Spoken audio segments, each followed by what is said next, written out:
Neomove, entreprise française pionnière sur le segment du vélo assistance électrique, fête ses 20 ans.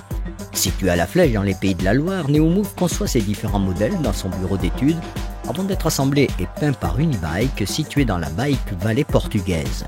20 ans de recherche et développement qui aujourd'hui placent l'entreprise dans le top 5 des marques représentant le meilleur rapport qualité-prix et un service après-vente efficace. L'objectif, démocratiser la pratique du vélo à assistance électrique et changer les mentalités en favorisant la mobilité douce. Pour en savoir plus, nous sommes allés à la rencontre de la directrice générale Sophie Guiès. Alors, le vélo est-ce pour elle une passion, un art du vivre ou une révélation? Je dirais un art de vivre. Un art de vivre? Tout à fait, tout à fait. C'est-à-dire, expliquez-nous un petit peu. Je pense que, moi ça fait maintenant un petit moment que me suis mise au vélo électrique, et un vélo électrique Neomove bien sûr, puisque j'ai eu mon premier vélo en 2013 à Paris, et j'ai commencé à me déplacer à Paris en vélo, et uniquement en vélo. Je ne me déplace plus à Paris qu'en vélo, et j'ai redécouvert la ville de Paris, grâce au vélo, avec en plus un côté très sain du vélo, parce que finalement on se sent très en forme. Et ça permet de réfléchir autrement. Mais alors, on peut se poser cette question, faire du vélo à Paris, c'est pas dangereux? Je pense que ça l'était plus en 2013 quand j'ai commencé qu'aujourd'hui, parce qu'aujourd'hui, comme on le sait, d'ailleurs les automobilistes sont assez mécontents, il y a beaucoup de voies cyclables en cours d'amélioration, notamment grâce à la crise de la Covid. Donc il faut évidemment faire attention, mais il y a beaucoup de sites propres maintenant pour le vélo et c'est très agréable.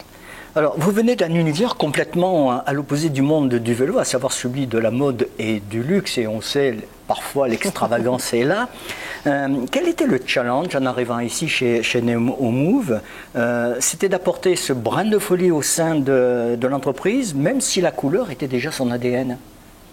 Oui, alors l'histoire de mon arrivée chez Neomove est un peu différente, puisqu'il se trouve que je connais bien Philippe Axelaire, le dirigeant, puisque nous avons fait nos études ensemble, voilà, et donc je suis venue l'aider après la crise du Covid, notamment pour reconstituer son équipe, puisque j'ai un parcours de DRH.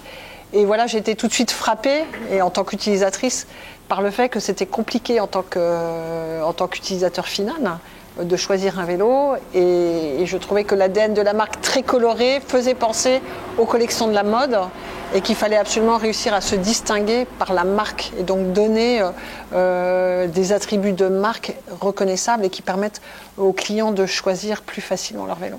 Alors, l'univers de la mode, l'univers du luxe, ça colore. Bon, la marque est déjà colorée, mais vous avez voulu aller beaucoup plus loin en créant le poste de directeur artistique, si je ne me trompe pas, c'est bien ça, directeur artistique, avec l'arrivée d'Olivier Chac.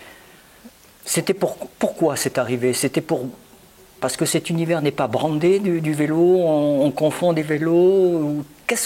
Pourquoi c'est arrivé? Je pense que c'est très difficile en fait quand on est client de choisir un vélo électrique, parce qu'en fait on n'y connaît pas grand-chose, on ne sait pas la différence entre un moteur roue et un moteur pédalier. Il y a un sujet de design évidemment, un sujet de puissance de batterie, mais c'est compliqué et donc comme je le disais tout à l'heure, il faut faire confiance à une marque.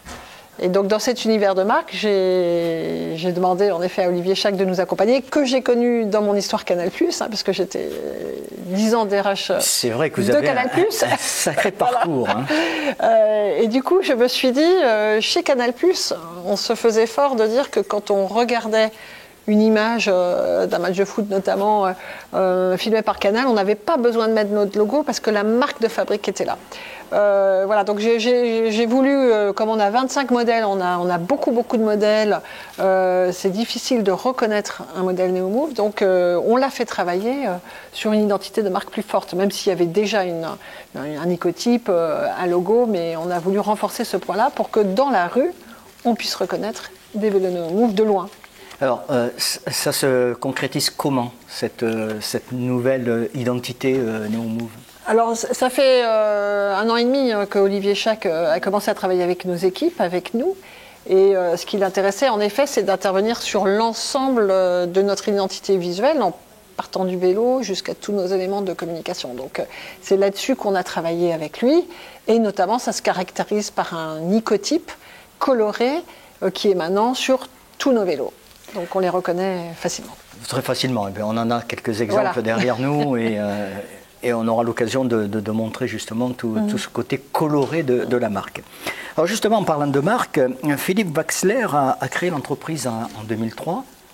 20 ans d'existence et ce n'est pas anodin dans la filière du vélo, parce qu'on sait que l'univers du vélo a quand même assez fluctué avant la crise de la Covid.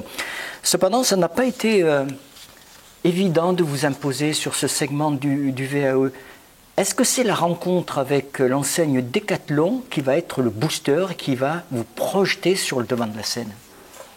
Alors, juste pour préciser, Philippe Wachsler a racheté cette entreprise qui existait, qui était précurseur, pionnière en 2003 sur le monde du vélo électrique.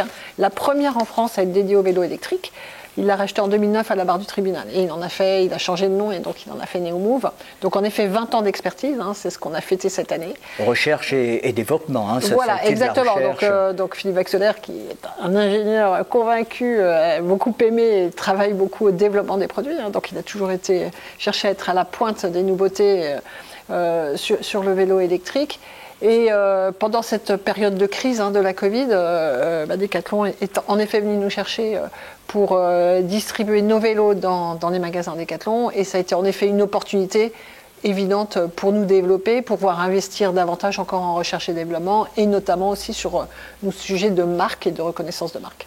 Il est important de préciser que Neomove, depuis 20 ans, est sur le vélo à assistance électrique. Voilà, on ne fait que du vélo à assistance électrique et on est un pur player. Et la première marque française, comme je le disais, à s'être installée sur ce segment de marché. Alors, avant la crise sanitaire, la France avait quasiment abandonné de fabriquer ses propres vélos, délocalisant à outrance notamment sur les pays asiatiques. Aujourd'hui, de plus en plus de marques relocalisent cette fabrication en France. C'est le cas notamment de Moustache-Bach, un des poids lourds de ce segment du VAE. Qu'en est-il de Neomove, sachant qu'il y a eu en mai 2023 un rachat de 80% du capital d'Unibail, partenaire historique au Portugal. Voilà. Oui, donc on avait... Alors c'est une histoire d'homme aussi, je crois dans les entreprises, pour avoir été DRH, que souvent les aventures des entreprises sont des aventures d'hommes et de femmes, évidemment, de relations. Et donc Philippe Wachsler connaissait très bien, puisqu'il était en affaire avec lui, Sergio Ramos, un entrepreneur également qui avait développé sa propre usine, manufacture de vélos au Portugal, dans la Bague Valley, là où en effet beaucoup de vélos en Europe sont assemblés. Situons où est la Bague Valley au Portugal? Donc à Aveiro, proche de Porto, à 1 heure de Porto. Voilà, et donc on a eu l'opportunité de racheter l'essentiel en effet du capital de cette entreprise familiale en mai de cette année, ce qui nous donne de l'envergure parce que ça nous permet d'être beaucoup plus agile aussi dans notre capacité de production. Et il faut dire que Unibike, notre partenaire du coup, est d'abord aussi un spécialiste de la peinture, ce qui est assez rare. Donc on a 5000 m² dédiés à la peinture. Peinture poudre, peinture liquide et peinture carbone, et puis 5000 m² à l'assemblage. Donc ce rachat a été quelque part, enfin, une prise du capital à 80%, ça a été également une occasion peut-être de, pas de redynamiser, mais de moderniser Unibike peut-être. Unibike était très moderne puisque en fait il se trouve malheureusement que l'usine avait brûlé en 2019 et donc là on a une infrastructure toute neuve qui a été mise en service en 2021 et qui répond au plus haut standard en fait des manufactures de vélos aujourd'hui. Donc on est très fiers de cet outil et ça nous donne en effet de l'amplitude pour sécuriser notre production. Alors revenons à la réalité du terrain. Nous avons réalisé un micro-trottoir à Nantes et la question posée était la suivante. Si vous deviez acheter un VAE pour une pratique urbaine, que regarderiez-vous en priorité pour effectuer votre achat? Alors, le premier critère retenu, c'est bien sûr le prix, inflation oblige. En deuxième, c'est d'obtenir les bons conseils pour faire le tri face à la profusion de modèles peu différenciés, créant un flou dans le choix. Le troisième critère, c'est la fiabilité et le confort. Et enfin, le quatrième, et là vous ne serez pas étonné, c'est le service après-vente. Ces 4 critères, Sophie, vous les cochez pour répondre aux souhaits des futurs utilisateurs? Oui, enfin ça me paraît être, je suis très contente de ce micro-trottoir parce que ça me paraît être évidemment l'essentiel. Et donc, contrairement à certains de nos confrères, nous on a toujours eu un positionnement de marque de vélo accessible et avec une offre large pour adresser tous les besoins de la famille.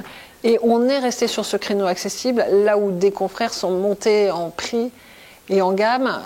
Et nous, on préfère en effet avoir des vélos simples d'utilisation, fiables, hein, d'où nos 20 ans d'expertise. Donc ça, je pense qu'on peut nous faire confiance. Et en effet, essayer de trouver la manière de mieux conseiller les clients sur leur achat. Alors justement, vous conseillez les clients, ça c'est un rôle principal que vous avez. Est-ce que vous ne regrettez pas justement que on essaie de vendre du vélo à assistance électrique parce que c'est la tendance, parce que c'est le phénomène? Est-ce que justement, on disait hors caméra, trop de modèles tuent les modèles? Quelle est votre position là-dessus? Oui, je pense, alors, on fait un peu partie de ça parce qu'on a beaucoup de modèles. Il faut clarifier l'offre, il faut clarifier le surchoix tue le choix. Donc, d'où aussi notre travail sur notre communication et sur notre écotype, ce qu'on vient de dire avec le directeur artistique, pour clarifier qui on est. Mais donc l'enjeu, en effet, c'est de bien conseiller le client final. Donc c'est le rôle de nos partenaires distributeurs, mais c'est aussi notre rôle de bien expliquer la gamme, donc de la simplifier. Et en effet, là où je rejoins aussi ce que vous dites, la fiabilité et le SAV sont des critères essentiels. On voit que le marché se tasse, même si le vélo assistance électrique progresse, mais sa progression a largement ralenti. Comment voyez-vous l'avenir du vélo? Moi, je le vois très positif.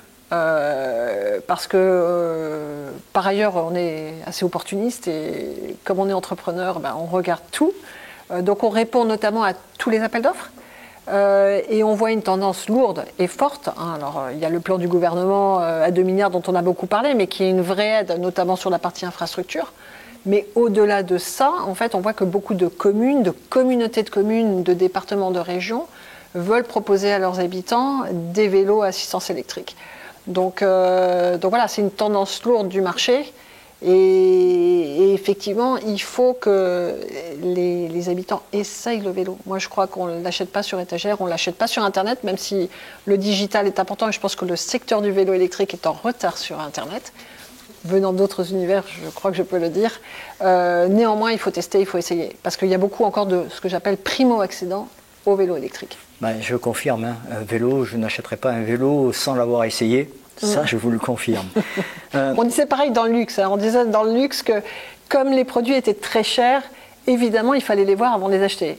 L'histoire a montré que finalement, les ventes Internet sont là, c'est pas une question de prix, c'est une question d'usage. D'être bien posé sur son vélo. Voilà. Et de savoir pour quel usage on va l'avoir, ce vélo. Si on va faire du vélo taf, si on va faire occasionnellement des randonnées sur des vélos voies, ou si on va partir une semaine découvrir notre beau territoire. Alors, je vais vous raconter une petite anecdote quand même, parce que justement sur nos portes ouvertes qui nous permettent de parler à des clients finaux, c'est amusant de voir que souvent, ce sont des couples qui viennent essayer des vélos.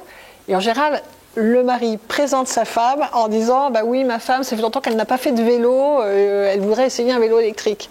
Et moi, je dis systématiquement aux équipes, il faut aussi proposer au mari d'essayer le vélo. Et en général, le mari dit « Ah non, moi, je peux encore faire du musculaire. » Et ça n'a pas de rapport. Ça n'a pas de rapport, puisque en fait, c'est un objet de déplacement qui permet d'aller plus loin.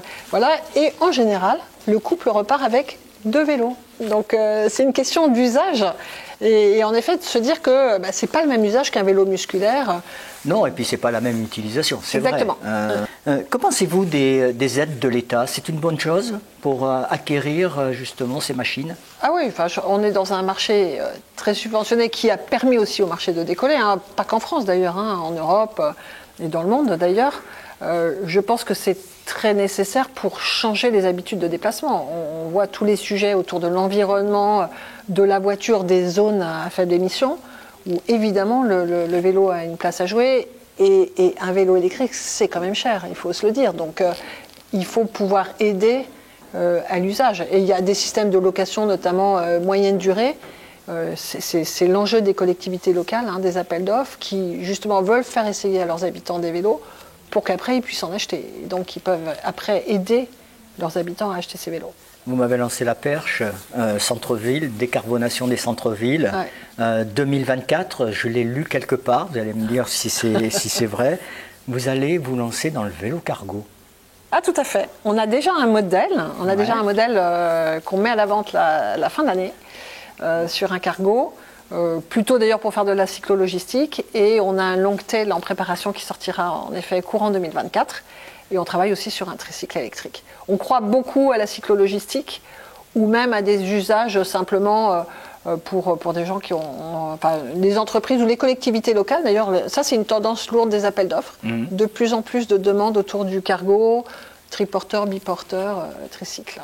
C'est une niche qui justement maintient un petit peu le monde du vélo, du cycle, avec des perspectives à court et moyen terme. Alors aujourd'hui, ces vélos sont très très chers, je trouve, hein, en regardant la concurrence, parce que du coup on a regardé ça de près. Ouais. Donc on essaye, pareil, de tenir notre engagement, d'avoir des vélos accessibles. Donc on a beaucoup travaillé sur nos modèles pour qu'ils soient à la fois extrêmement performants et à la fois accessibles financièrement. Dernière question.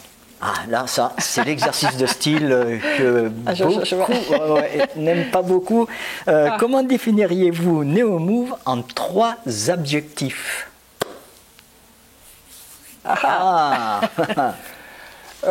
Expert, fiabilité, réparabilité. Voilà, tout est dit. Je pense que le secteur du vélo électrique, on est à ses débuts au niveau du développement produit. Hein. On voit qu'il y a beaucoup d'acteurs qui s'intéressent, des acteurs de l'automobile d'ailleurs, y compris sur la motorisation. On a Valeo aussi en France qui s'intéresse à ce secteur-là. Donc ça crée de l'innovation. Je pense que le VAE est encore très en retard. Il y a beaucoup à s'inspirer de l'automobile pour développer des meilleurs modèles. On en discuterait pendant des heures, Sophie. En tout cas, merci de nous avoir reçus, Sophie. Juste un rappel, le site internet de l'entreprise pour accéder à toutes les informations, c'est neomove.com. www.neomove.com. Pour ma part, je vous donne rendez-vous le mois prochain pour un prochain numéro. D'ici là, eh bien, portez-vous bien et surtout n'hésitez pas à chevaucher votre vélo, que ce soit pour le travail ou que ce soit pour le loisir. Merci Sophie. Merci Henri.